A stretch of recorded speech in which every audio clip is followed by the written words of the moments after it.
Hello, and welcome to this week's episode of the Ken and Mark Show. Or how I learned to stop worrying and just call it football. That's right, the show where the opinions are made up and the shape of the balls does not matter. Does not matter. Exactly. We have a longer than usual internet delay today. We are hanging back. We are lagging. We are. Yeah. It's gonna be fun. Well, we're gonna have to be diligent. We are persevere. Yes, we will. To kick off the show this weekend. Yes. It is. Yeah, I got nothing. I thought I had something, and then I didn't. And I just totally blanked on it. Joe Biden announced his running mate, Kamala Harris. Thoughts? Yeah. Yes. Thoughts? You said? Yeah, thoughts. I think that of the available announced options, that was the best available announced option. So I'm fairly good with it. The people that I've spoken to are actually more excited about her than they were about Biden. So I guess whatever works for you, right? I mean, yeah. To me, I'm not excited about the ticket. I never was excited about Kamala Harris. I think she's just Joe Biden in female form. I mean, 25 years younger. It does balance the ticket. I like that he picked a woman, and he picked a woman of color. She's a lot of first woman of color on the ballot, first Asian American on the ballot. You know, it's like it ticks these boxes, and I believe she'll be able to do the talking that Joe can do. I think the debate with Mike Pence, I worry for Mike Pence because the vice presidential debate is going to be a slaughter. You know what I mean? I think he'll probably skip it. Just because I wouldn't be surprised. I wouldn't be surprised if they do something like we can't have the debate now. I think we forget that Biden's actually a fairly good debater one-on-one. Like in a multiple candidate setting, not that great. But I mean, I remember the Paul Ryan debates and he took Paul Ryan apart. And Paul Ryan was a policy wonk. He was a smart guy that knew all kinds of stuff. Hey, he didn't come off looking so great after that debate. I mean, I'm not. Was this a ticket I would have chosen? No, but is it worlds better than the other option? Yeah. I don't. Oh yeah. I mean, they've already got my vote. I mean, it doesn't really matter. There's nothing. There's nothing they could do to not get my vote. I mean, unless they start being worse than Trump, which I don't even think you could try to be worse than Trump. No. Cartoonish if you tried it. It would be like, this isn't. You're just. Fake. Now you're a Bond villain. Up now. It makes no sense. I'm happy for Kamala. I know that they went at each other in debates, but that's what you do when you're trying to run. When you run for president, you knock each other around. But that's the point everything of else. Yeah, that's the point of the whole thing, right? She'll be a great mouthpiece and a great defender of Joe Biden. She's a great speaker. So she was a litigator. I think she was a district attorney, so she knows how to handle herself in that situation. So she'll be great with that. I also kind of wow. Wake up, Mark. I also kind of feel like for the first time since 1996, the Democrats have chosen a vice presidential candidate that actually has a decent chance of running in the next election. You know what I mean? Yeah. Like Biden was like 100 when Obama picked him for vice president. I feel like that party has done a terrible job of grooming future up and comers. Like all the stars of that party, with the exception of Barack Obama, are like septuagenarians. Like they haven't done a good job of raising the profile of younger candidates, and this feels like the first time in a long time that they've actually been able to do that. I'd say the majority of bright stars in the Democratic Party are women, and I still think we're in this. I still think we're in this patriarchal or misogynistic. We're in this. There's still a mindset in the parties that women can't win the election. So it's they don't see. I mean, it doesn't seem like they groom the women who are actually the shining stars of the Democratic Party. Like, I mean, AOC, I could see in 10 years being I would groom her to be a presidential candidate. Somebody should probably be on that. Yeah. Because I mean what? She's charismatic. She's got bold ideas. I mean, if you did it right, where you got her, she would be a great president, I think. Yeah. Let's hope that somebody is watching the Ken and Mark show on the Democratic National Committee and see what the hell's going on. Oh, that'd be awesome if we also become like campaign managers. Oh man. It is time now, I think, for the Whirlwind Week in Review. Yes, we got no chords this week. I made it. Nicely done. I bought the old Bluetooth. That was good thinking. Last time you had the wires and it just didn't work. And a little bit of cold. Like I was a hot mess last time. Hot mess. Okay, so that was bad. The Premier League seasons are all over.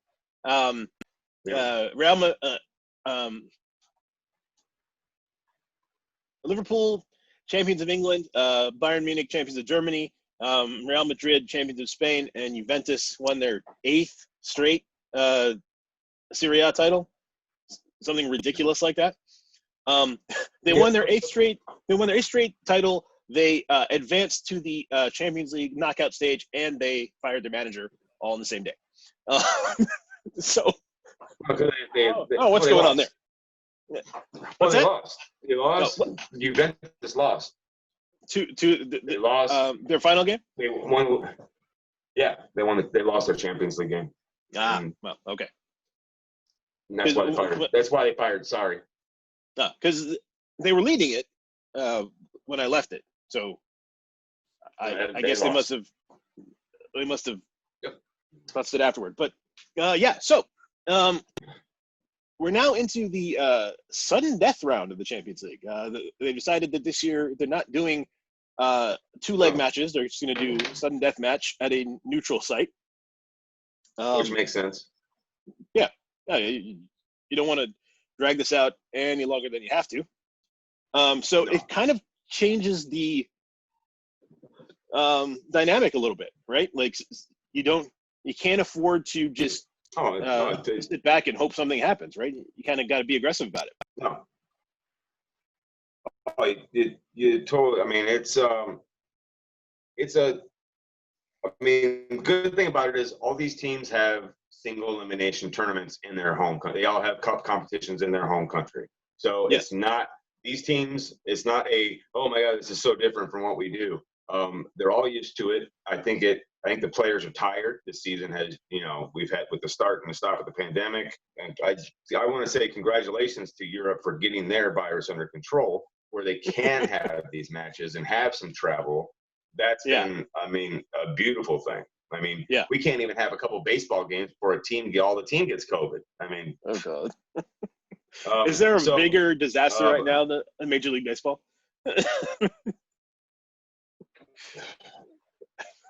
I mean, NBA's been doing good with the bubble has been successful. The bubbles have worked so far. Yes.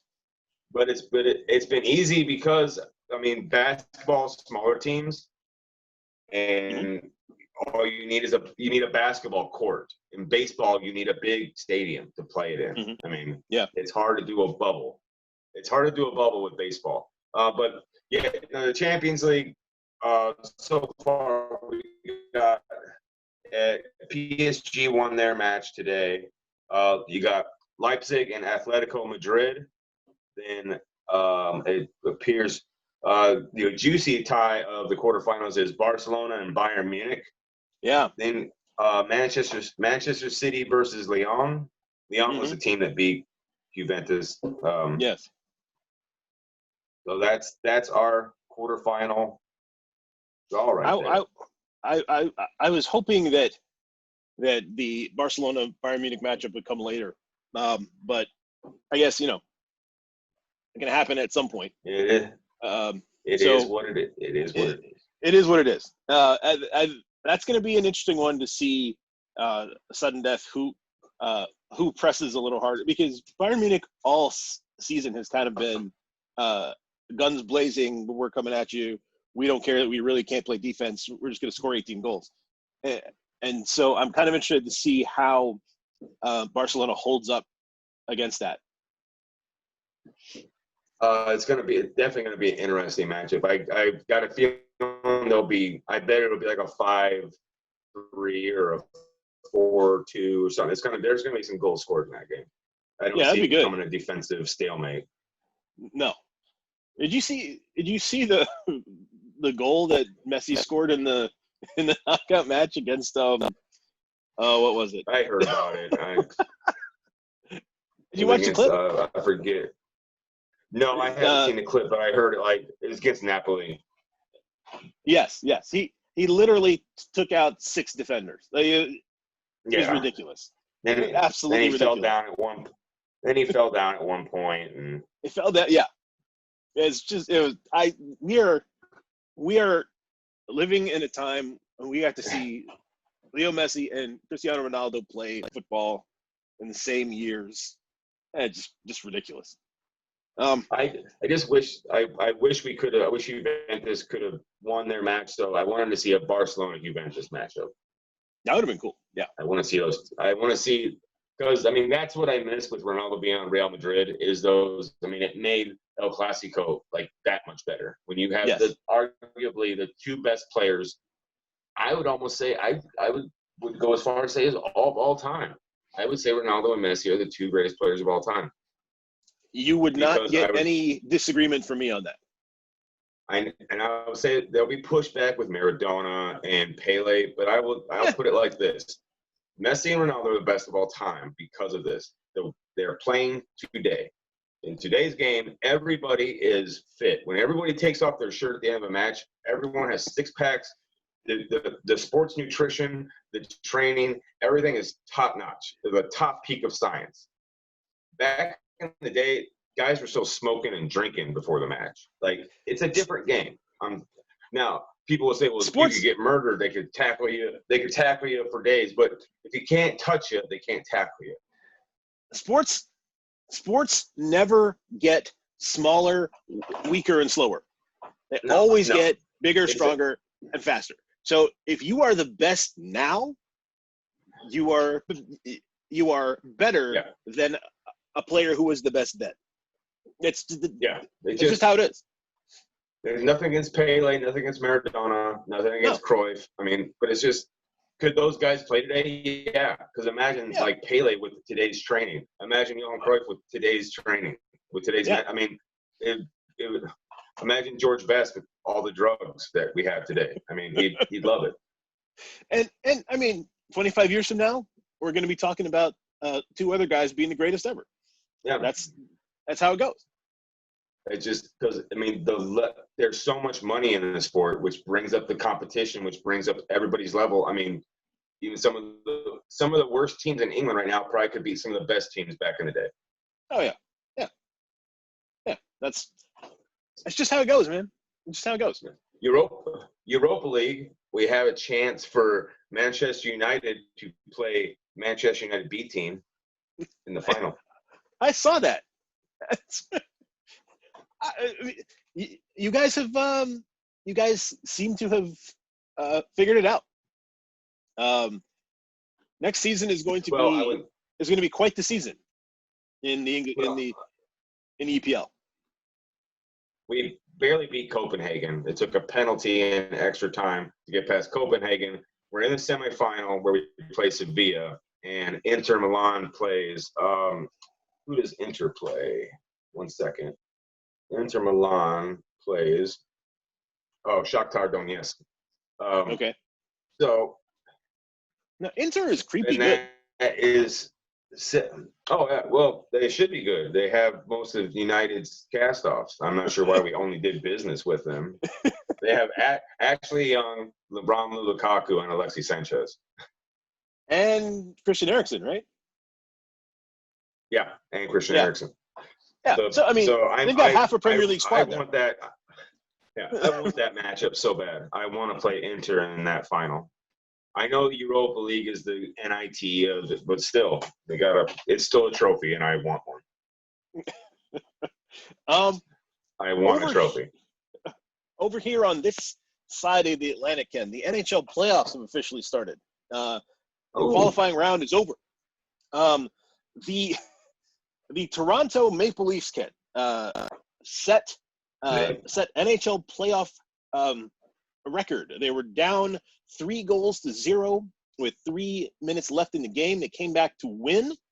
One night after, they had a 3-goal lead and blew it to lose the game. So they tied the series at 2 and then went on to lose the next game and eliminate themselves from playoff contention. So, man, we're back at this place in Toronto again for I guess now it's the 3rd or 4th year in a row where they've had the playoffs. They've had a really good regular season, and then they get into playoff contention, and they just fall apart. And they're now paying a lot of money to a very small group of guys, and they're not advancing in the playoffs.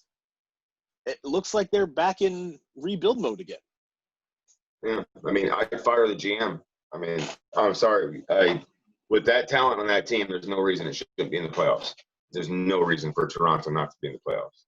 You're absolutely right. How does it's a historic team. How do you not get people to want to come to Toronto? I don't get it. I don't know. And how can you not for a year get guys to come there?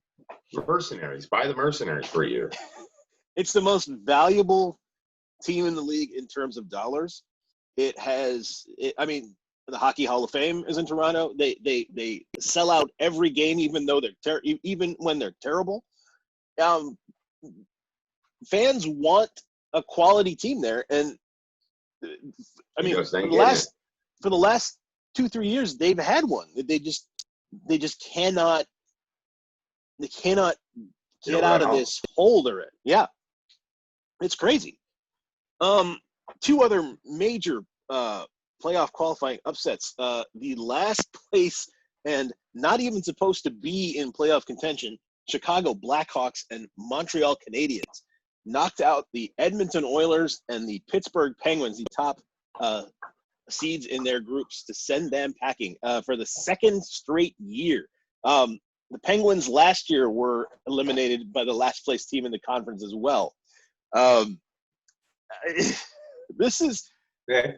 This crazy format of we're going to have 2014. I mean, if we'd had a 16-team playoff, Chicago and Montreal wouldn't have made it. Yet here we are with them in the play, and this happens in the NHL all the time, right? Like in no other sport does the 8th seed beat the 1 seed more often than the NHL, and it's just crazy. That's the way. That's just the way it happens. I mean, yeah, the Golden Knights whipped Chicago last night 4-1, but we're in. We're still in the playoffs, so that's all that matters. It really is. But you're correct. I mean, it's just hockey. playoff hockey is the ultimate, like the cliche of throw out the records. Doesn't matter what seed you are. It's go time. Yes. Hockey is that sport where that's actually true. Like in basketball, generally the higher seed beats the lower seed. Football, kind of the same way. Like you have those notable exceptions, like the 10-6 New York Giants. That then but that's an anomaly. That's not usually what happens. No. But in hockey, this stuff happens in hockey all the time. It's just odd that it's confined to that sport. It's just something different about it. I mean, it's always been that way. Yeah. By a quirk of this year's draft, the New York Rangers scored themselves the #1 overall pick, even though they were nowhere near the worst record in the league this year. They were actually in playoff contention before they were eliminated and scored themselves the #1 pick. That's a big deal this year because the #1 pick is supposedly another Sidney Crosby, Connor McDavid type. Really? So, yeah. Where's he from? Canada. Okay. Alexis Frenieri or something like that. Probably pronouncing his name wrong because it's French, but yeah. So good. You know what? I'm kind of okay with it. Like I don't like that the worst team always gets the best player. Like I kind of like this we're just gonna throw it open and see what happens kind of thing, right? Like I like it too. I like the draft lottery. I mean, I'm a fan of that. I like the idea that a team that's on the cusp of making the playoffs can get that #1 pick and make their team better. I mean, it's just it leads to a regular season where you can't just throw it to get the #1 pick. Exactly. Which it prevents you from tanking. Which is great. I don't think you should be rewarded for intentionally losing games. No, you should not. You should be punished for doing that because you're a fan base. Your owner probably had the city pay for 3/4 of the stadium that's fucking built, and you got high ticket prices. Families can't afford to go out and see your damn games. You give all your best seating to the corporate overlords, and then you go ahead and you don't put out a good product. It's like as much as asshole Americans like to talk about the free market, it doesn't seem like it should work. I'd be all for in every major American sport there'd be a league below it, so there can be some relegation. I would love that. Relegation is the best way to get rid of people tanking. And hockey has that. I mean, we have the AHL. We could use the AHL as the relegation league.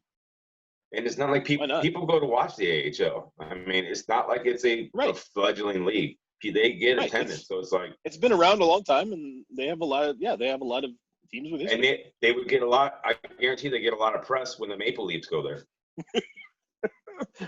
The Maple Leafs would never leave there. That'd be the problem. Yeah.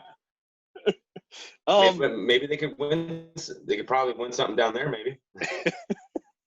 No, they couldn't. The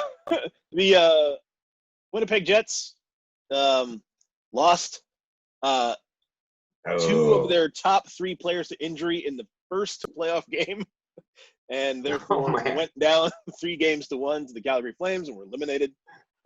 So of the six Canadian teams that started, only 2 are left. Vancouver and Montreal. Oh, 3 are left. Vancouver, Montreal, and Calgary are left. Yeah.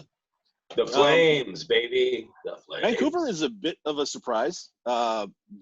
Nobody at the start of the year, nobody expected anything out of them. At the time that the season was postponed, they were on the playoff bubble, and now they're in.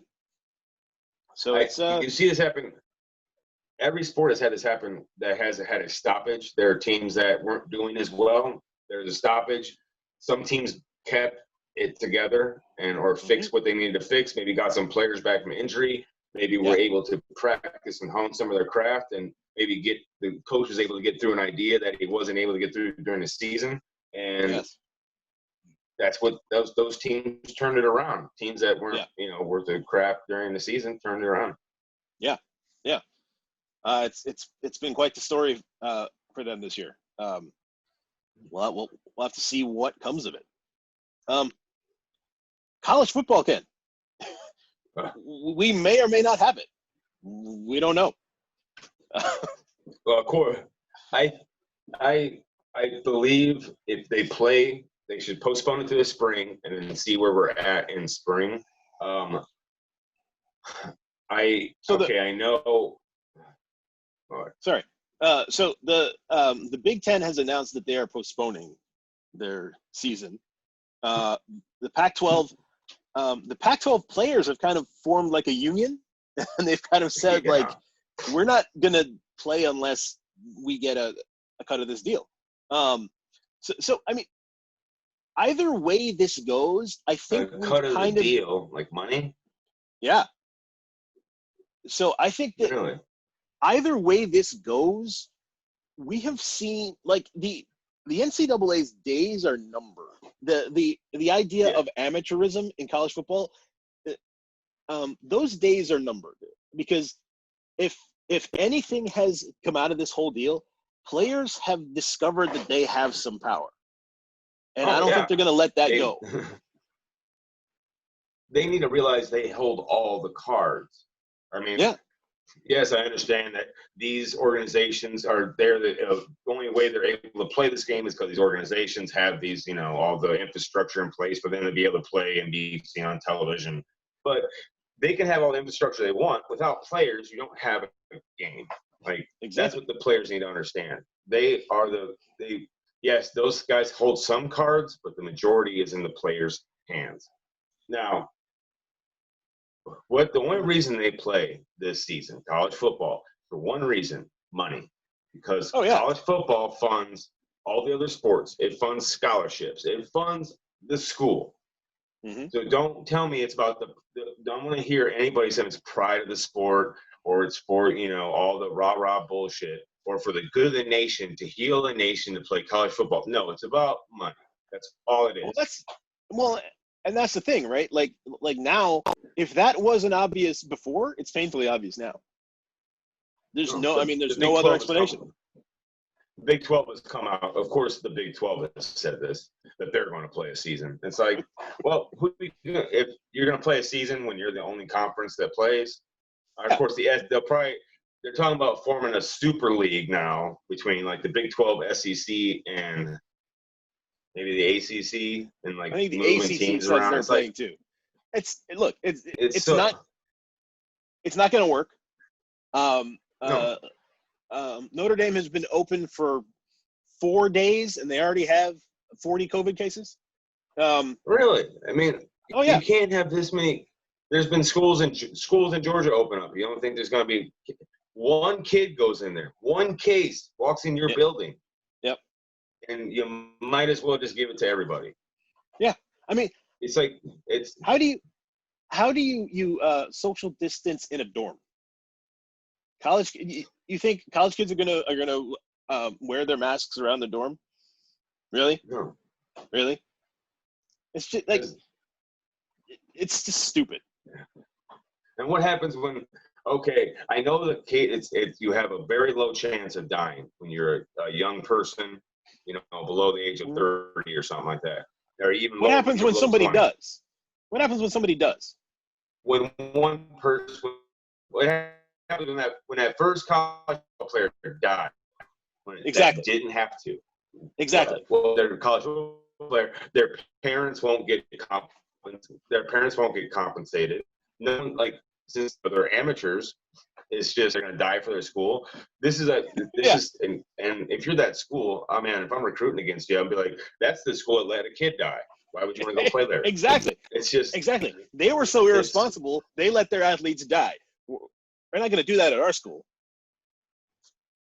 It's so stupid. Just postpone this. The NCAA needs to get a hold of this, because 2 out of the 5 power conferences have said they're postponing. Yeah. That leaves you with 3 conferences left. Now, can you really put together a product that's going to, without USC, without Michigan, without Ohio State? I mean, it ain't going to happen. No. I mean, I'm sure the SEC and the kids, they can do that, but I'm disappointed in the kids saying we want to play. I know you want to play, but the kids that are going to be in the draft, it ain't going to hurt your chances. Sorry, it just ain't. If I was the kids, I'd use it as leverage. Yeah, we want to play. Yeah, but if you want us to do that, if you want us to risk this for you, because it's not for us, we get nothing out of it. It's for you. If you want us to risk this, then you got to compensate us. Yeah. And if you don't want to, then we don't play. And you get nothing. That's what the players should be doing. Now, I'll be for, if the players can work that out, then I'd be all for them playing, because they did something for the game that will help kids down the road. What the players don't seem to understand, and haven't seemed to understand up to this point, but now seem to be waking up to, is that you not playing hurts them a lot more than it hurts you. A lot more. Like Trevor Lawrence for Clemson, the quarterback. Yeah, it seems like all the players that want to play are all guys that are going to be like first-round draft picks. They're dragging their teams in with them for their own selfish reasons. Like Trevor Lawrence, you're still going number 1, buddy. Yeah. Like, if anything, especially if I'm a college running back, I don't want to play, because that's a year of fucking wear and tear off my legs. Exactly. I mean, that's a year of not getting concussions. Yep. Like, I know you guys have worked hard, but they'll still have combines, and they'll still have like pro days. Like, if you have the talent to be a professional athlete, you'll still be seen. You'll still get drafted. Mm-hmm. Absolutely. But 99% of those kids aren't going to be pro, and you're putting their lives at risk. They have a chance to right a wrong that they haven't had that chance for decades. This is the time to do it. 100%. I hope they do. Right. I hope they figure it out. They better figure it out for the kids' sake and for football's sake. I mean, just pay these kids already. If you're going to have them put their lives on, at least give them some money. Yeah, I mean, you can no longer pretend that this is for love of the game or amateur. Yeah, pure. Whatever the fuck amateurism means. Whatever the hell that means.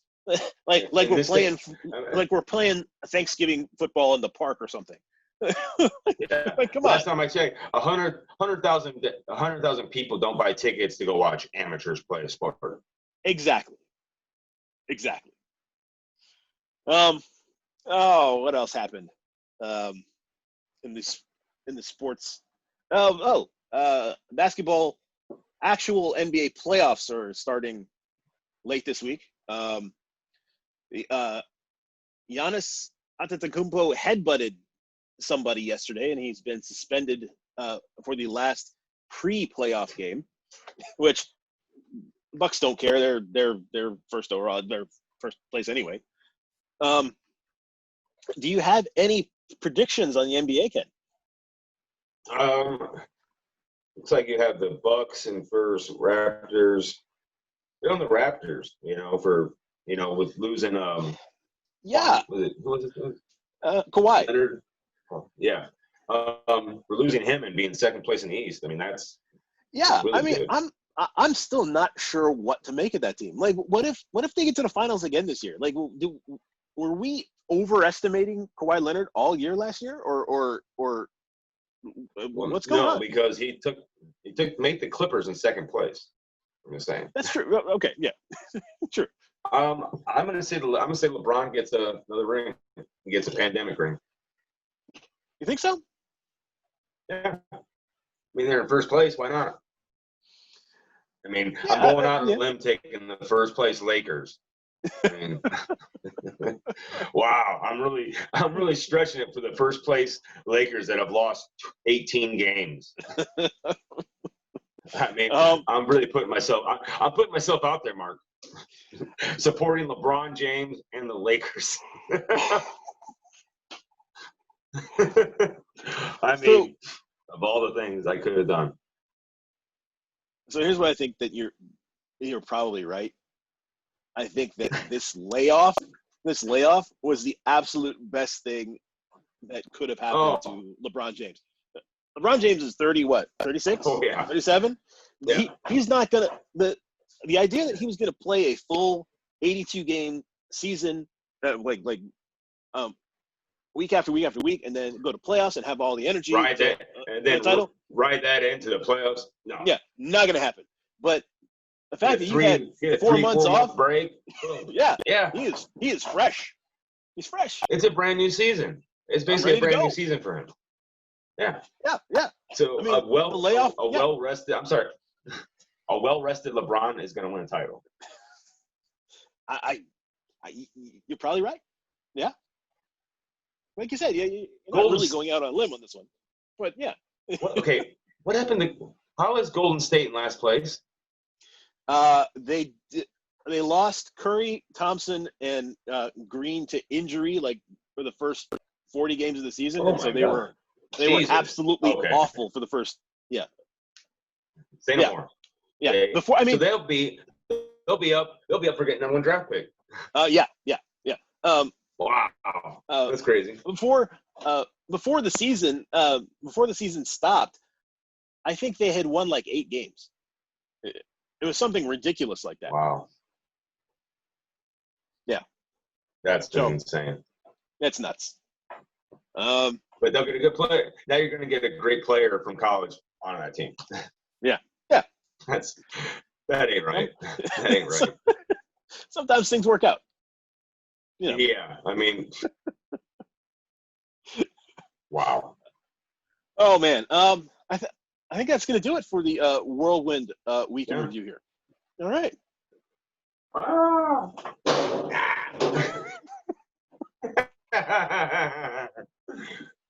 You're not supposed to hit the door. You're supposed to. It's got to be clean. We're live, baby. We'll do it live. Fuck, we'll shoot it live. Fuck it. God damn it. We'll do it live. Live podcasting, everybody. Live podcasting. Anything can happen. All right, Ken. Love it, hate it, Tuck. Yes. What's in the love category for you this week? What's in the love category? Yeah. Ooh, what's in the love category? I'm gonna say, wow. I love that it appears, I can't believe I'm saying this because I've been so on the other side of it for so long, but I love that it seems to me that Donald Trump is doing everything he can to lose this fucking election. When he was running for president, the 4 years ago, he didn't have there was no experience. There was nothing politically you could hold him to. Right. But everything he has done in these 4 years, if Kamala Harris and Joe Biden don't hammer him for the fact that almost 200,000 Americans have died, it should have been 200,000 Americans got sick and we lost 2,000. Yeah. That should have been the high. Yeah. That's it. The fact that we're over 5 million cases. We've lost almost 200. We've lost 175,000 people. If we haven't lost that many yet, by the time you guys watch this, we'll have lost that many because 1,000 people are dying a day. The economy is shit. He signed this executive order that doesn't help on evictions, that doesn't help on this, and a payroll tax that doesn't help anybody. Yeah. So to put the casualty number in perspective, the United States lost 75,000 soldiers over 12 years in Vietnam. Yeah. We've lost double that amount of people in 6 months. Yeah. I mean, and that's million. It's crazy. And if you imagine time, like it'd be one thing, right? If like we looked around the world and all these other countries were in just as terrible shape as we were, right? Yeah. Like if Germany had lost like 100,000 people and Canada had lost, but we're looking around and New Zealand has like 2. Germany has like 400, and then the United States 175,000. Yeah. It's not like we don't know what to do. It's not like we don't know what works. No. It's not like we don't know how to do this. We've just chosen not to do it because that's who we are. It didn't hit. It's like we saw the wave coming, and instead of getting up off the beach, instead of getting off the beach and going to high ground, we sat there and let the wave hit us. And then while people have come by and said, "Put this life preserver on," we said, "No, it's against my constitutional right. That's tyranny. You're trying to help people. That's tyranny. Oh yeah, Government's tyranny." I mean, this is the absolute dumbest thing I have ever seen since I became an American citizen. The absolute dumbest. You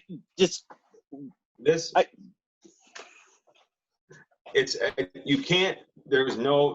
So I'm saying, if you can't, his ability, like Donald Trump thinks he can get away with, if I don't make a decision, then you can't hold me to anything. But he doesn't realize your inability to make decisions is a decision.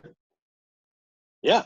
And if Joe Biden doesn't call him a liar when they're on the debate stage and he gives one of his little facts, call him a liar. Don't say he misspoke or he did this or alternate fact. Call him a liar right to his face, and then have the facts that say, no, this is what happened. That's the truth. And when he tries to squirm out of it, say no.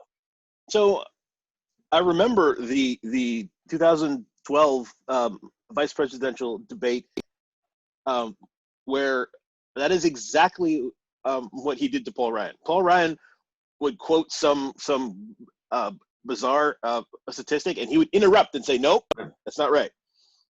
Yeah. Here's what the actual statistic is." And if he doesn't do that this time, it's derelict. Yeah, if he doesn't do that, he'll lose. He needs to be Joe Biden talking about taking the gloves off, talking about whipping him behind the old woodshed. Yeah. He needs to bring up Charlottesville. He needs to bring up Ukraine. He needs to bring up this. Just hammer him with his indecisiveness and say, the worst thing a president can do is not make decisions, is not be a leader. And that guy is not a leader. Yeah. I'd call him Joe Biden needs to take the gloves off, and because Trump's going to try to hammer him, you got to hammer him right back. That's the only way you beat. You can't take it. The Republican primary showed taking the high ground doesn't work. Trump doesn't work. Nope. The only way you're going to get those undecided voters, because Joe Biden, don't worry about the Democratic Party. Don't worry about your base. They're going to vote for you. You need to get a few of those Republicans that went from Barack to him, bring them back by being strong. You don't even need them. All you need are a few of the people that didn't vote. 100 million people didn't vote. You get 1 million of those, you won. You win. That's it. And don't pull Hillary. Go to the battleground states. That's the only place you need to go. You know you're getting New York. Yeah. You know you're getting California. You know you're getting those places. Yeah. And that's one thing. And let Kamala off the leash. That's what I love that Donald Trump has done this. That's one thing about Biden. He's never been afraid to go places and talk to people. He does that. He does that. No. He does it all the time. I'm not worried about that. Yeah. That's what I'm loving. What do you love, Mark? Oh man. What am I loving? It's been a tough couple of weeks here. Yeah. I do love that EA Sports had their annual summer sale on EA games. So I got Madden 20, FIFA 20, and NHL 20 for $30 total. Nice. That was nice. Nice. So I haven't had a chance to play any of them yet because I've been at work. But I at least feel like I got a deal. You know what I mean? You did. That's 3 games. That's $10. I mean, you went from like what is that, $180 down to 30. Yeah. You saved $150. So. Yeah, I feel pretty good about that. You should feel good. I also love that I have rediscovered the joy of popsicles. The joy of popsicles, the simple things. It's been, I can't remember how long it's been since I had a nice cold popsicle on a hot summer day. So, it's great. About a week ago, a box of popsicles showed up in my freezer. I'm like, well, okay. As long as they're here, I might as well have one. And it's like the greatest thing. It's some ice on a stick, and you go outside and you eat it, and it's terrific. It's terrific. It is terrific. I don't know who invented it. They're my mom buys these ones. They're like, it's called like real fruit or something like that. It's like strawberry. Like on a like a in popsicle form. Amazing. Yeah. Amazing. They come in like a green box. They're called like real fruit pops or whatever.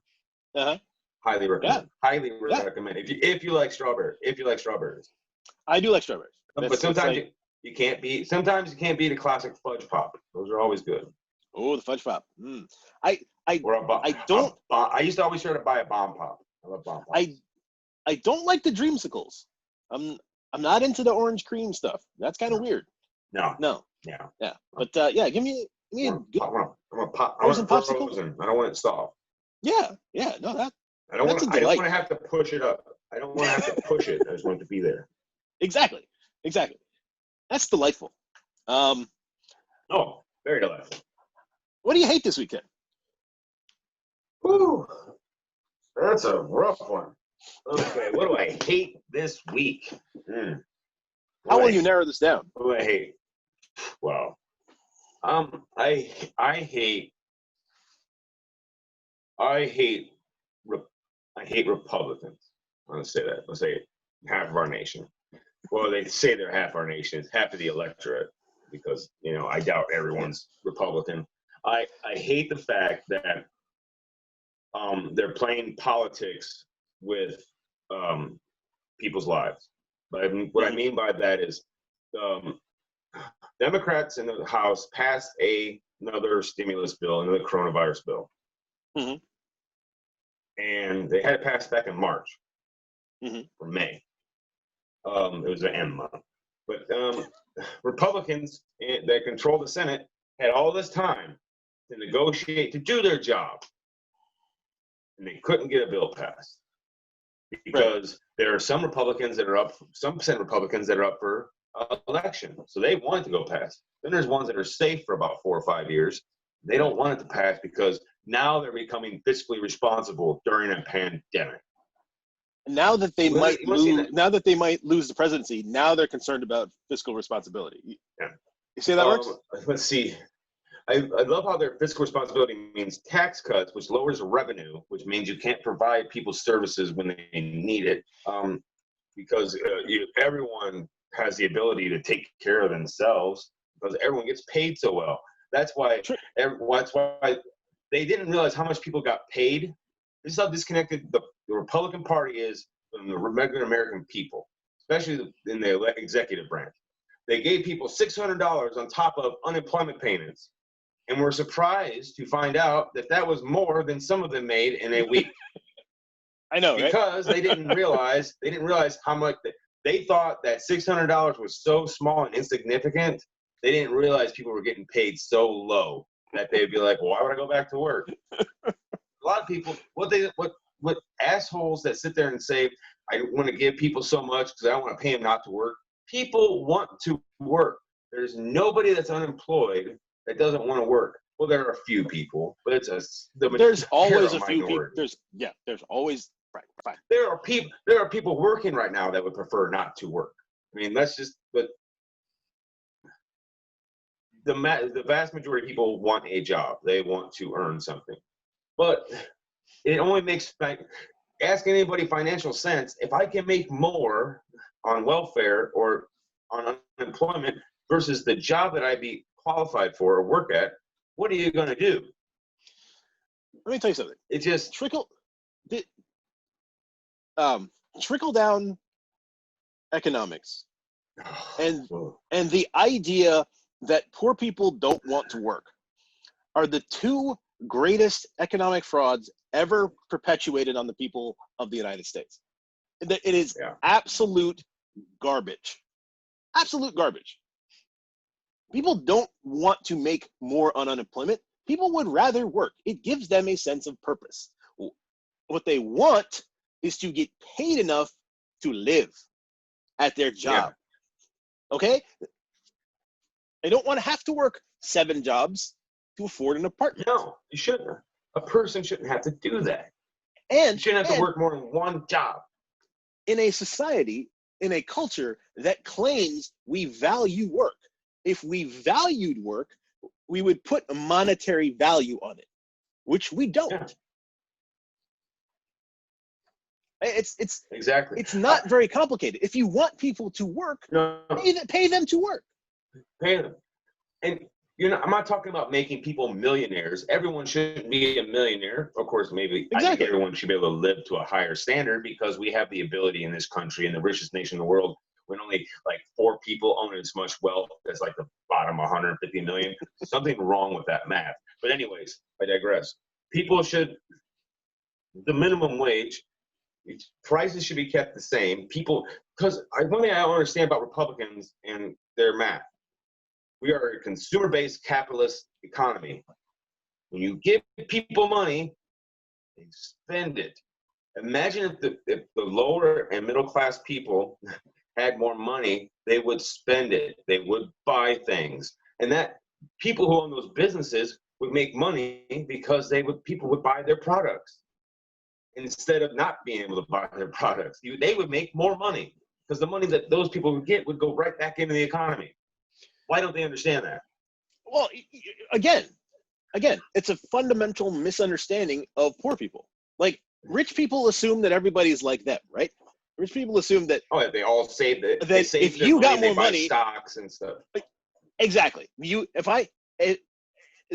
Rich people assume that if they gave Ken $1,000, Ken would put that in a savings account. He'd start a little IRA for the future. He'd get some stock. He gets some shares of Apple, and he would go about his merry way. That's not how poor people work. Poor people are too busy trying not to die to do any of that stuff. They have to pay rent. They have to afford a car that only works some of the time. They still have to get to work every day on that car. It needs gas. They need somewhere to put their kids.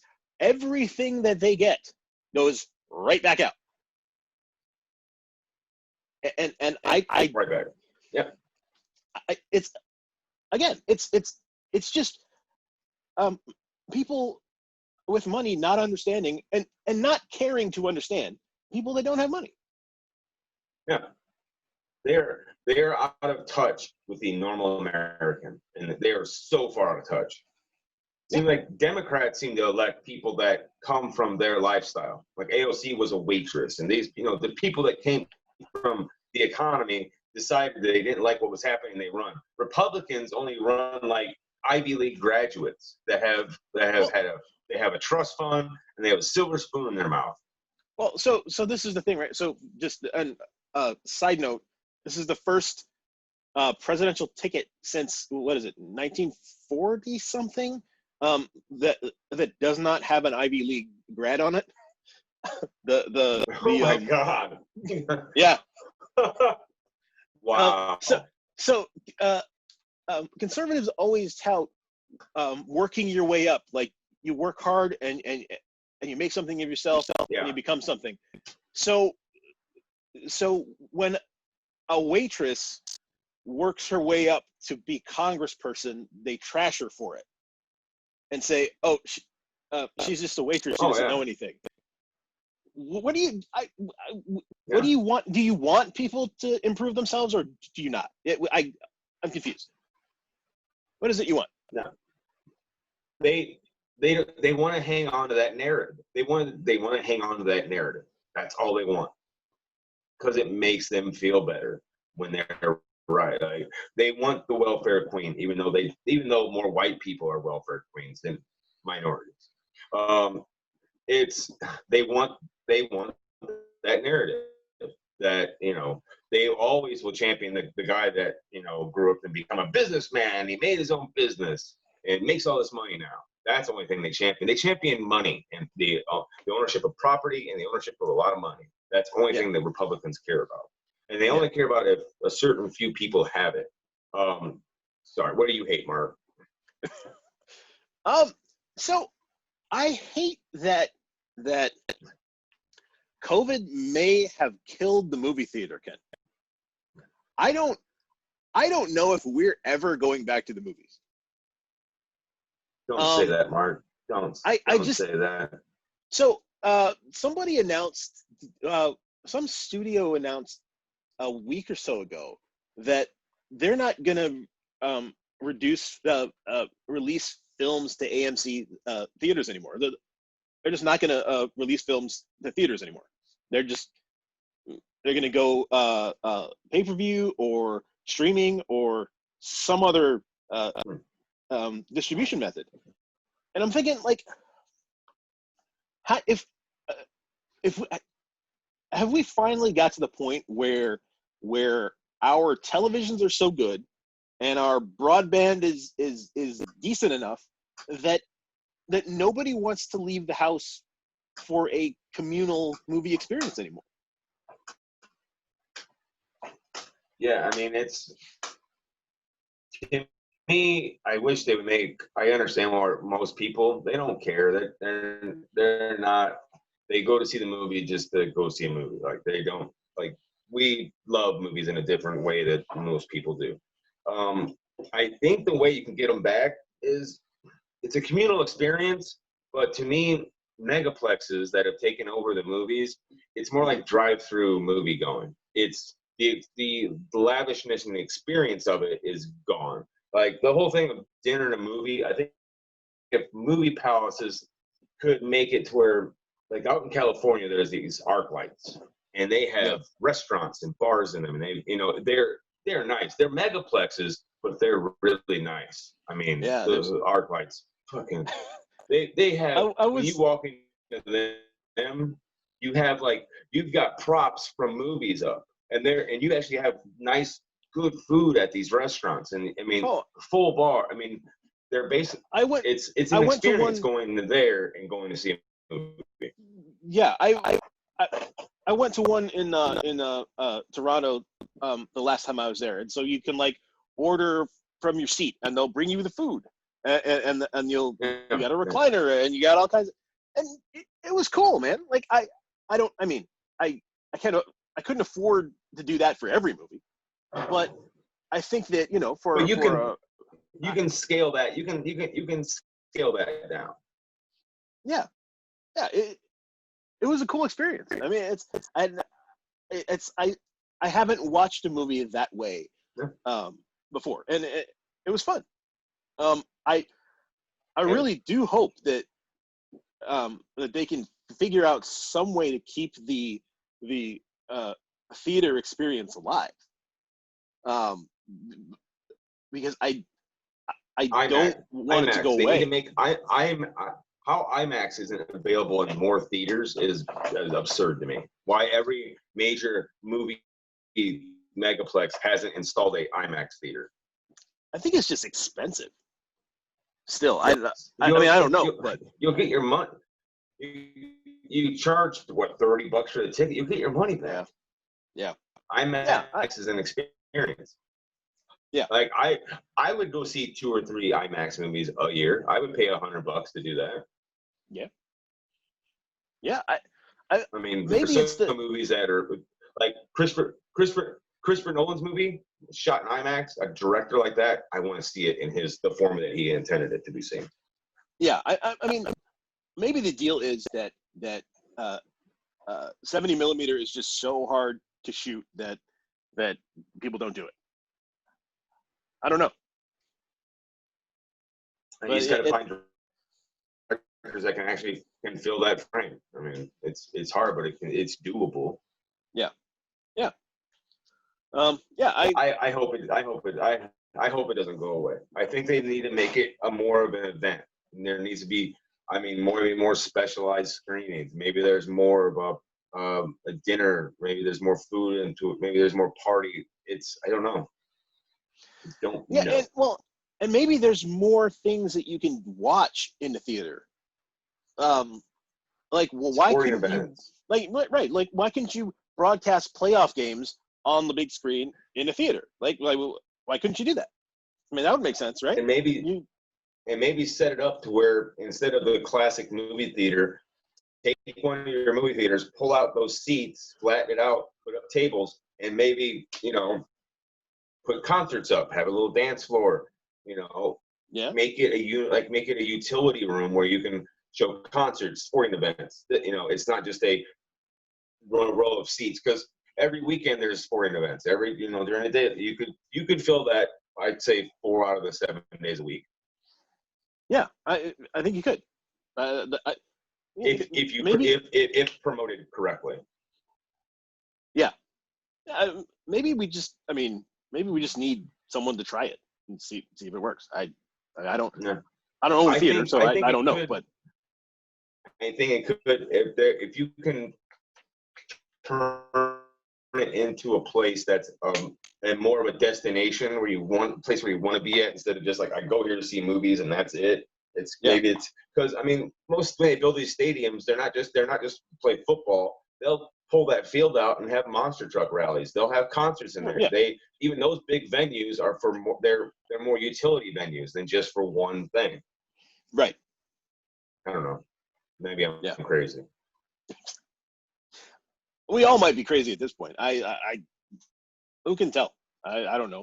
Yeah, well, I think that's a side effect of the corona. I think that's going to wrap it up for this week's edition of the Ken and Mark Show. Woo! You can contact us at the Ken and Mark Show at gmail.com, or on Facebook or on Twitter at Ken and Mark Show.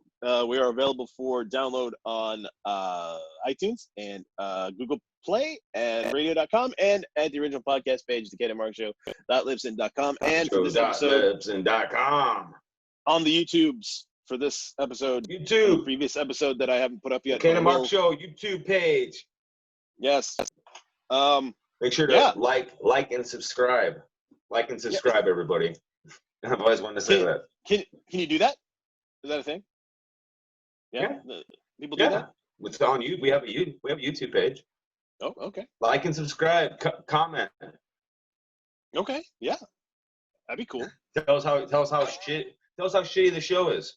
I don't know how technology works. That's why I'm not in charge of it. That's why it's your job.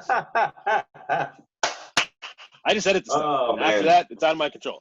I'm out of here. All right, Kenny. All right, sir. bro. I'm going to bed. We'll see you later. Later, bro.